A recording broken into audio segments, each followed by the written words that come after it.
नमस्कार. इथे तुम्ही बघू शकता मी बाजूला वृषभ लग्नाची कुंडली दिलेली आहे. वृषभ राशीच्या लोकांसाठी हा व्हिडिओ आहे. गुरुचं गोचर होत आहे 2 जून 2026ला कर्क राशीमध्ये आणि वृषभ राशीच्या लोकांसाठी ते 3ऱ्या स्थानात गोचर होत आहे. 27 जून 2027 पर्यंत गुरु इथं राहणार आहेत. तर या गुरुच्या गोचरचा पूर्ण 13 महिन्यांसाठी तुमच्या आयुष्यावरती काय परिणाम होणार आहे, चांगला आणि वाईट दोन्ही, त्याचबरोबर यासाठी तुम्ही उपाय काय करायचे आहेत, हे सगळं आपण या व्हिडिओमध्ये बघणार आहोत. तर वृषभ राशीच्या लोकांसाठी 3ऱ्या स्थानात गुरु येत आहेत. 3ऱ्या स्थानातून आपण काय बघतो तर तुमचं धैर्य, करेज, धाडस, कम्युनिकेशन, तुमची मेहनत, मार्केटिंग, सोशल मीडिया, रायटिंग, छोटे मोठे प्रवास, त्याचबरोबर तुमचं नेटवर्किंग, तुमचे लहान बहीण भाऊ, हे सगळं आपण या 3ऱ्या स्थानातून बघतो. तर हे गोचर तुम्हाला ॲक्शन घ्यायला भाग पाडू शकतं. जे लोक खूप दिवसांपासून काही नवीन करायचा विचार करत होते तर त्यांना आता या गोष्टीसाठी धाडस मिळू शकतं. विशेषतः जे कंटेंट क्रिएटर आहेत किंवा सोशल मीडियावरती काम करणारे लोक आहेत, मार्केटिंग, टीचिंग, काउन्सिलिंग, बिझनेस किंवा कम्युनिकेशन फील्डमधल्या लोकांसाठी हा काळ चांगला ठरू शकतो. तुमच्या बोलण्यातला प्रभाव वाढेल, लोक तुमचं बोलणं ऐकू लागतील. नवीन लोकांशी तुमचे कनेक्शन तयार होऊ शकतात या काळामध्ये. शॉर्ट ट्रॅव्हल म्हणजे छोटे मोठे प्रवास जास्त होतील. तुमचे स्किल डेव्हलप करण्याची यावर्षी तुम्हाला संधी मिळू शकते. वृषभ राशीच्या लोकांमध्ये ज्यांना यूट्यूब, इंस्टाग्राम किंवा स्पीकिंग, रायटिंग, कम्युनिकेशन किंवा ऑनलाईन बिझनेस कोणताही करायचा आहे, त्याच्यामध्ये तुम्हाला ग्रोथ हवी तर त्यांच्यासाठी हा काळ फार फायदेशीर ठरू शकतो. आता ही झाली नाण्याची एक बाजू. दुसरा भाग समजून घ्या. 3ऱ्या घरातील गुरु काही वेळा ओव्हर कॉन्फिडन्स देतो. माणूस प्रत्येक गोष्टीत स्वतःलाच योग्य समजायला लागतो. काही लोक अननेसेसरी रिस्क घेऊ शकतात. काम सुरू करून कन्सिस्टन्सी मेंटेन करण्यात थोडीशी अडचण येऊ शकते. 3रं स्थान हे एफर्ट्सचं आहे किंवा तुमच्या प्रयत्नांचं आहे. म्हणून गुरु तुम्हाला यावेळी तुमच्या नशिबापेक्षा मेहनतीवर जास्त भर द्यायला शिकवतील. जितकी मेहनत जास्त तितकं फळ चांगलं, हे वृषभ राशीच्या लोकांसाठी गुरुच्या गोचरचं सूत्र असेल. तर गुरुची 5वी दृष्टी पडणार आहे तुमच्या 7व्या घरावरती. 7वं घर हे तुमच्या मॅरेज किंवा तुमचे relationship, business partnership, public image तुमची, हे सगळं दाखवतं. तर या काळात तुमच्या नात्यांमध्ये थोडीशी मॅच्युरिटी येऊ शकते. तुमच्या लग्नाचे योग तयार होऊ शकतात. बिझनेस पार्टनरशिपमध्ये ग्रोथ दिसू शकते. लोकांशी तुमचे नातेसंबंध चांगले सुधारू शकतात. ज्यांचे रिलेशनशिपमध्ये किंवा नात्यांमध्ये काही मिसअंडरस्टँडिंग किंवा गैरसमज आहेत तर ते दूर होण्याची शक्यता आहे. पण जर गुरु खराब असेल किंवा तुमची दशा सपोर्ट करत नसेल तर तुमचे पार्टनरसोबत इगो क्लॅशेस किंवा कम्युनिकेशन गॅप किंवा थोड्याशा अपेक्षा जास्त वाढल्यामुळे तणाव निर्माण होऊ शकतो.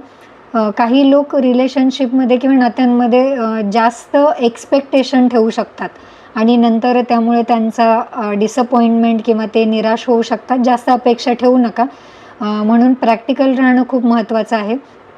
आता त्यानंतर गुरुची 7वी दृष्टी पडणार आहे तुमच्या 9व्या घरावरती. 9वं घर हे आपलं नशिबाचं घर असतं. इथून आपण भाग्य, धर्म, स्पिरिच्युअलिटी, तुमचं उच्च शिक्षण, तुमचे वडील, गुरु किंवा तुमचे लांबचे प्रवास, या सगळ्या गोष्टी आपण बघतो. तर हा खूप शुभ प्रभाव मानला जातो. तुम्हाला भाग्याची साथ मिळू शकते. योग्य वेळी योग्य लोक भेटू शकतात. ज्यांना उच्च शिक्षणासाठी किंवा विदेशात शिक्षणासाठी जायचं आहे किंवा स्पिरिच्युअल ग्रोथ, आध्यात्मिक ग्रोथ तुमची या काळामध्ये खूप चांगली होऊ शकते. काही लोकांचे धार्मिक प्रवास होऊ शकतात. काहींना आयुष्यात योग्य मेंटॉर किंवा तुम्हाला योग्य गुरु मिळू शकतो. पण जर तुमचा गुरु कमजोर असेल तर तुम्ही गुरूंसोबत मतभेद करणं, चुकीच्या लोकांवरती विश्वास ठेवणं, कन्फ्युजन, या सगळ्या गोष्टी होऊ शकतात. म्हणून प्रत्येक गोष्ट विचार करून करा. आता गुरुची 9वी दृष्टी तुमच्या 11व्या घरावरती पडणार आहे. 11वा भाव हा इन्कम, तुमच्या इच्छापूर्तीचा किंवा लाभस्थान आहे. नेटवर्किंग, सोशल मीडिया, तुमच्या फ्रेंड सर्कल, या सगळ्या गोष्टी आपण 11व्या भावातून बघतो. तर ही दृष्टी आर्थिकदृष्ट्या खूप महत्त्वाची ठरू शकते. नवीन इन्कम सोर्सेस मिळू शकतात. नेटवर्किंग मजबूत होऊ शकतं. सोशल मीडिया किंवा पब्लिक प्लॅटफॉर्मवरती तुम्ही पॉप्युलर होऊ शकता, प्रसिद्ध होऊ शकता. ज्यांनी खूप दिवस मेहनत केली आहे त्यांना आता परिणाम दिसायला सुरुवात होऊ शकतात. काही लोकांची मोठी इच्छा पूर्ण होऊ शकते. फायनान्शियल गेनसाठी खूप चांगला योग आहे. पण दुसरीकडे जास्त अपेक्षा वाढल्यामुळे कदाचित तुम्ही चुकीचे निर्णय घेऊ शकता. काही वेळा इन्कम वाढला तरी तुमचे खर्चही तितकेच वाढू शकतात. म्हणून फायनान्शियल डिसिप्लिन किंवा आपण जे आर्थिक नियोजन करतो ते करणं तुमच्यासाठी खूप महत्त्वाचं आहे. वृषभ राशीच्या लोकांसाठी हे गोचर कम्युनिकेशन आणि प्रयत्न यांवरती खूप काम करायला लावणार आहे. जर तुम्ही सतत प्रयत्न केले, तुमच्या स्किल्स वाढवल्या, इगो कमी केला आणि योग्य लोकांशी जर तुम्ही जोडले गेलात, तर हा काळ तुमच्या आयुष्यात तुम्हाला खूप मोठी प्रगती देऊन जाईल. पण जर तुम्ही फक्त नशिबाची वाट पाहिली आणि जर कन्सिस्टन्सी ठेवली नाही किंवा चुकीच्या लोकांवरती विश्वास ठेवला, तर संधी हातातून जाण्याची शक्यता आहे. हे गुरुचं गोचर हा तुमच्या आयुष्यातला खूप महत्त्वाचा काळ आहे. पण हे जे चांगले वाईट परिणाम आहेत ते तुमची कुंडली, तुम्हाला आत्ता चालू दशा, अंतर्दशा कोणती आहे, त्याचबरोबर तुमचं कर्म, या सगळ्या गोष्टींवरती खूप अवलंबून असतं. जर तुमची दशा चांगली असेल, तुमचा गुरु सकारात्मक असेल कुंडलीमध्ये, तर याचे चांगलेच परिणाम तुम्हाला दिसतील.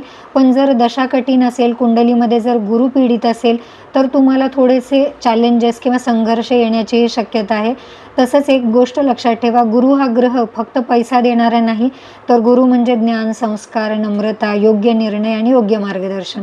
म्हणून तुमची वागणूक, तुमचं बोलणं, मोठ्यांचा आदर आणि जीवनाकडे पाहण्याचा दृष्टिकोन हे सुद्धा या गोचरसाठी खूप महत्त्वाचं आहे.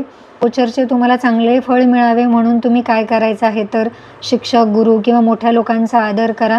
चुकीच्या बोलण्यापासून किंवा अहंकारापासून दूर राहा. तुमचं कम्युनिकेशन, तुम्ही बोलताय कसं लोकांशी, या गोष्टी थोडंसं सुधारण्याचा प्रयत्न करा. एखादं नवीन स्किल डेव्हलप करा. सोशल मीडिया किंवा पब्लिक प्लॅटफॉर्मवरती थोडीशी कन्सिस्टन्सी ठेवा. चुकीच्या लोकांपासून अंतर ठेवा आणि सर्वात महत्त्वाचं म्हणजे स्वतःच्या मेहनतीवर विश्वास ठेवा. कारण तिसऱ्या घरातील गुरु तुम्हाला हे शिकवणार आहे की योग्य प्रयत्न केले तर भाग्य तुम्हाला नक्की साथ देणार आहे, भाग्य तुमच्या बाजूने उभं राहणार आहे. जर तुमची दशा चांगली असेल आणि तुम्ही योग्य निर्णय घेतले, तर हा उच्चचा गुरु तुमच्या आयुष्यात नक्की ग्रोथ, कॉन्फिडन्स आणि आर्थिक संधी घेऊन येऊ शकतो. हा व्हिडिओ जर तुम्हाला आवडला असेल तर लाईक, शेअर आणि सबस्क्राईब नक्की करा. पुढच्या व्हिडिओमध्ये आपण मिथुन राशीसाठी गुरुचं गोचर 2026-27 साठी कसं राहील हे पाहणार आहोत. Thank you so much.